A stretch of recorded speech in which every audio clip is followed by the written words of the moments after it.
தான் தளபதி விஜய் அவர்கள் சைலண்டா இருக்க ஆரம்பிச்சிட்டாரு அப்படின்னு சொல்லப்படுது. நாளைய திருப்பு திரைப்படம் மூலமா தான் தளபதி விஜய் அவர்கள் அறிமுகமானாங்க அப்படின்னு சொல்லப்படுது. ஆனா அது கிடையாது. ஆரம்பத்துல வெற்றி அப்படின்ற ஒரு திரைப்படத்துல நடிச்சிருந்திருக்காரு.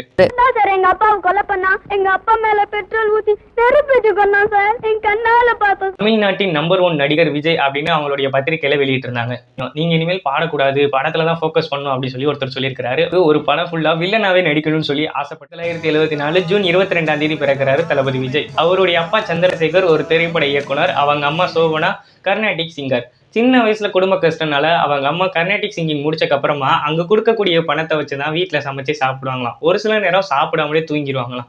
தளபதி விஜயினுடைய தங்கச்சி வித்யா 3 வயதிலே நோயால பாதிக்கப்பட்டு விஜயுடைய கண் முன்னாடியே இறந்திருக்காங்க. இதனாலதான் தளபதி விஜய் அவர்கள் சைலண்டா இருக்க ஆரம்பிச்சிட்டாரு அப்படின்னு சொல்லப்படுது. 1991 வெளியான நாளைய திருப்பு திரைப்படம் மூலமா தான் தளபதி விஜய் அவர்கள் அறிமுகமானாங்க அப்படின்னு சொல்லப்படுது. ஆனா அது கிடையாது. ஆரம்பத்துல வெற்றி அப்படின்ற ஒரு திரைப்படத்துல நடிச்சிருந்திருக்காரு.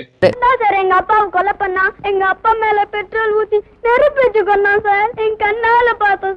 இவர் நடிச்ச வெற்றி அப்படின்ற திரைப்படத்துல இவருடைய சம்பளம் 500 ரூபாய். 1991 நாளைய திருப்பு அப்படின்ற திரைப்படம் வெளியாகும் பொழுது குமுதம் பத்திரிகையில இந்த முகத்தை பாக்குறதுக்கா நாளைக்கு தியேட்டருக்கு போனோம் அப்படின்னு சொன்னாங்க. அதே குமுதம் 1997 தமிழ்நாட்டின் நம்பர் 1 நடிகர் விஜய் அப்படின்னு அவங்களுடைய பத்திரிகையில வெளியிட்டு இருந்தாங்க. தளபதி விஜய் அவர்கள் சூப்பராகவே பாட்டு பாடுவாங்க அப்படின்னு சொல்லி நமக்கு தெரியும். நீங்க இனிமேல் பாடக்கூடாது, படத்துல தான் போக்கஸ் பண்ணணும் அப்படின்னு சொல்லி ஒருத்தர் சொல்லியிருக்கிறாரு. வேற யாரும் இல்ல, SBB சார். 37 நாட்கள் ஷூட்டிங் நடக்கும் பொழுது அங்க சொல்லியிருக்கிறாரு. தளபதி விஜய் அவர்களுக்கு ஒரு படம் ஃபுல்லா வில்லனாவே நடிக்கணும்னு சொல்லி ஆசைப்பட்டிருக்காரு. அப்படி நடிச்சு வெளியான திரைப்படம் தான் பிரியமுடன். தளபதி விஜய் அவர்கள் நடிச்சு வெளியான திரைப்படங்கள்ல உங்களுக்கு பிடிச்ச திரைப்படத்தை மறக்காம கமெண்ட் பண்ணுங்க. நன்றி.